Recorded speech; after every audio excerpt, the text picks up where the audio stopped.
नमस्कार दोस्तों। आज हम बच्चों की प्रभावी शिक्षण व्यवस्था हेतु विद्यालय स्तर पर शिक्षकों एवं अभिभावकों की क्रियाशीलता के बारे में बातचीत करने जा रहे हैं। आज का यह विषय शिक्षकों के लिए बहुत ही महत्वपूर्ण होने जा रहा है। साथ ही अभिभावकों की क्रियाशीलता और उनकी जागरूकता के बारे में भी महत्वपूर्ण होने जा रहा है। यह देखा गया है कि किसी भी अच्छी शिक्षण संस्था में उत्कृष्ट शैक्षिक वातावरण हेतु शिक्षकों एवं अभिभावकों की सक्रिय भूमिका होनी बहुत आवश्यक है। उनमें से अगर एक भी वर्ग निष्क्रिय होता है या उदासीन होता है तो विद्यालय का शैक्षिक हित प्रभावित होता है और अंतर्गत बच्चों का शैक्षिक हित प्रभावित होता है। हमने देखा है कि हाल के वर्षों में जो निजी विद्यालय हैं उनमें अभिभावक काफ़ी जागरूक हुए हैं। प्रबंधन तंत्र का भी शिक्षा के गुणवत्ता के बारे में दबाव रहता है और शिक्षकों पर भी दबाव रहता है कि उनके अच्छा प्रदर्शन करना है, अन्यथा उनके जॉब सिक्योरिटी का खतरा उनके ऊपर लटकता रहता है। जहाँ तक राजकीय विद्यालयों और सहायता प्राप्त विद्यालयों की बात है, हाल ही के दिनों में अभिभावकों की यहाँ पर इन विद्यालयों में निष्क्रियता बढ़ी है और इसका प्रतिफल कहीं ना कहीं हमारे शैक्षिक परिदृश्य को प्रभावित कर रहा है। जहाँ तक शिक्षकों की बात है, जब शिक्षक नया होता है तो उनमें एनर्जी होती है, वे बड़ी ताकत के साथ पढ़ाते हैं, बड़ी एनर्जी के साथ और सक्रियता के साथ पढ़ाते हैं। लेकिन समय के साथ साथ उनमें भी निष्क्रियता आती रहती है, क्योंकि बच्चे भी निष्क्रिय हो रहे हों और अभिभावक भी ज़्यादा नहीं पूछ रहे हैं तो वो भी ज़्यादा प्रभाव नहीं करते। एक वो मोनोटनी के भी शिकार हो जाते हैं कि वही कक्षा, वही विषय, वही संबोध, कोई नयापन नहीं, अपने कक्षा में आए और पढ़ा के चले गए। इससे क्या होता है कि शैक्षिक परिवेश धीरे धीरे प्रभावित होता जाता है।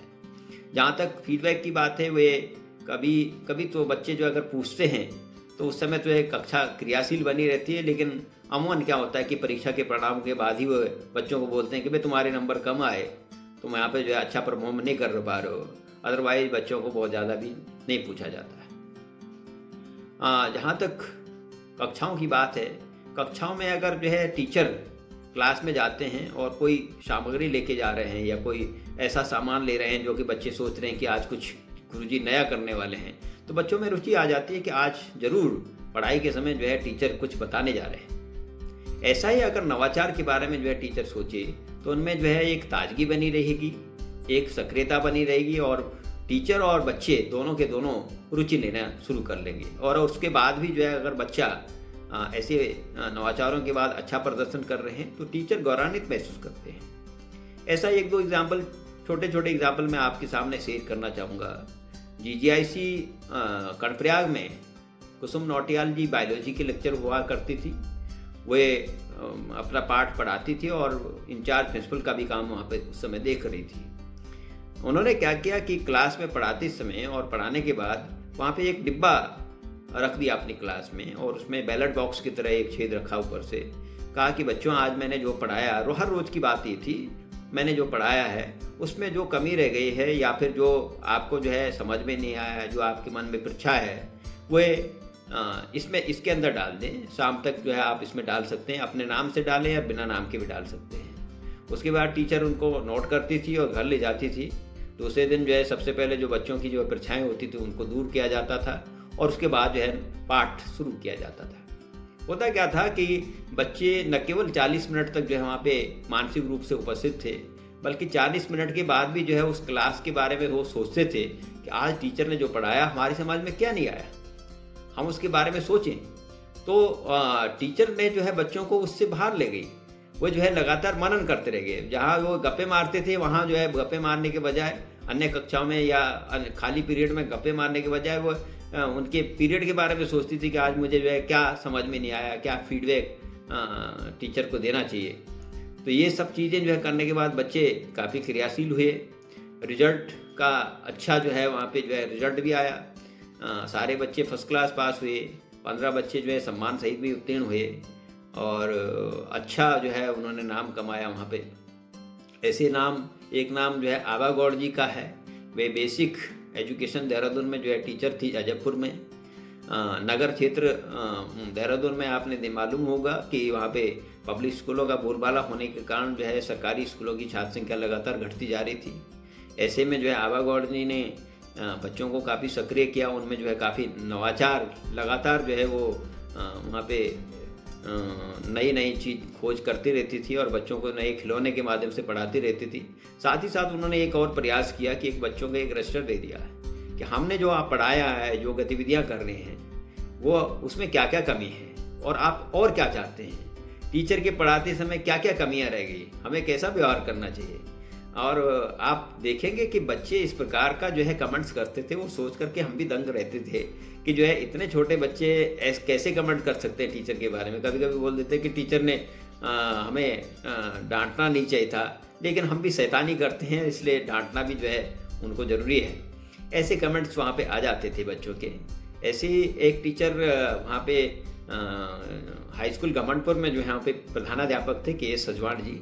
जब उनको पता चला, वो क्योंकि केमिस्ट्री के लेक्चरर हुआ करते थे, उनके नज़दीक जो है वहाँ पे एक विद्यालय GIC रानी पोखरी, उनको पता चला कि वहाँ पे जो है टीचर नहीं है, तो उन्होंने जो है वहाँ पे अनुरोध किया प्रिंसिपल से कि भाई अगर मैं एक पीरियड यहाँ पे जो है केमिस्ट्री का पढ़ा लूँ तो आपको कोई दिक्कत तो नहीं होगी। तो उन्होंने जो है अपना सेवा दी, एक पीरियड पढ़ाने के लिए वहाँ पे जरूर आते थे।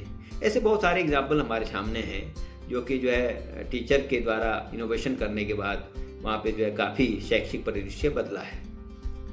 होता क्या है कि हम अक्सर समाज में अपने टीचर्स के बारे में और जो है विद्यालयों के बारे में जो बुरे दृष्टांत होते हैं उनको बढ़ चढ़ करके जो है समुदाय के बीच में लाते हैं, या अखबारों में जो है कि सुर्खियों में वो चीज़ें होती हैं। और एक माहौल सा बन गया है कि सरकारी स्कूलों का या जो एडेड स्कूल है उनमें सब काफ़ी कुछ गड़बड़ हो रहा है और विद्यालय का जो है स्थिति, वहाँ शैक्षिक परिवेश है, निरंतर खराब होता जा रहा है।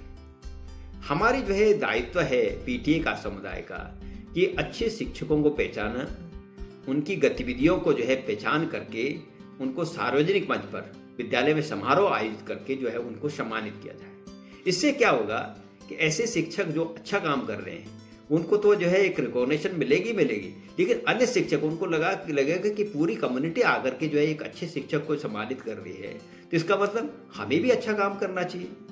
उससे क्या है, एक जो है एक चेन बनेगी, अच्छे शिक्षकों की चेन बनेगी, क्रियाशीलता बढ़ेगी। अभिभावक क्रियाशील होंगे तो शिक्षक भी जो है क्रियाशील होंगे, एक अच्छा माहौल वहाँ पे बनता रहेगा।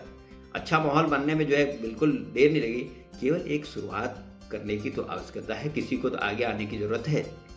तो मेरा कहना है कि ऐसा शैक्षिक परिदृश्य बनाए जाने हेतु टीचर और शिक्षकों को दोनों को आगे आकर के जो है इसमें बराबर की भागीदारी लेनी चाहिए। हाल ही के दिनों में देखा गया कि कुछ शिक्षकों के द्वारा जो अच्छे प्रयास किए जाते हैं, हमारे अधिकारी भी उसको शेयर करते हैं और कहते हैं कि हमारे विकास खंड में और जनपद में ये गतिविधियाँ हुई हैं और इतने बच्चे जो है इसमें निकले हैं। और देखा गया कि वहाँ उसमें जो है बजाय शिक्षक के वाहवाही जो है हमारे अधिकारियों को मिल रही। तो ऐसी वाहवाही जो है अधिकारी अगर स्वयं ले रहे हैं, अच्छी बात है, आपका प्रयास है, लेकिन बेहतर होता कि आप शिक्षकों को उनके नाम, जिन्होंने जो है ये प्रयास किया और क्या प्रयास किया, क्या क्या गतिविधि उन्होंने की, बच्चों के जो है उनको निखारने के लिए, उनकी जो है मेधा को निखारने के लिए उन्होंने क्या प्रयास किया, उनके अनुभवों को शेयर करते तो बेहतर होता है और आम लोगों तक हो जाती और ऐसे शिक्षकों की जो है एक नफरी जो है बढ़ जाती। तो निश्चित रूप से हम लोगों का जो शैक्षिक मैनेजमेंट में जो लोग जो काम कर रहे हैं या फिर सोसाइटी के रूप में जो काम कर रहे हैं, उनको अच्छे टीचर्स को भी पहचान करके उनको सार्वजनिक तौर पे सम्मानित करना चाहिए। इससे क्या होगा कि एक सार्वजनिक तौर पे जो है अगर सम्मानित होंगे तो अच्छे शिक्षकों के, जो नवाचार करने वाले शिक्षक हैं, उनकी जो है संख्या भी बढ़ेगी, विद्यालयों का शैक्षिक परिवेश भी बढ़ेगा और कम्युनिटी का भी विश्वास बढ़ेगा। तो इससे हम बच्चों की जो है कि प्रभावी शिक्षण व्यवस्था के लिए विद्यालय स्तर पे अच्छा प्रयास कर सकते हैं। धन्यवाद।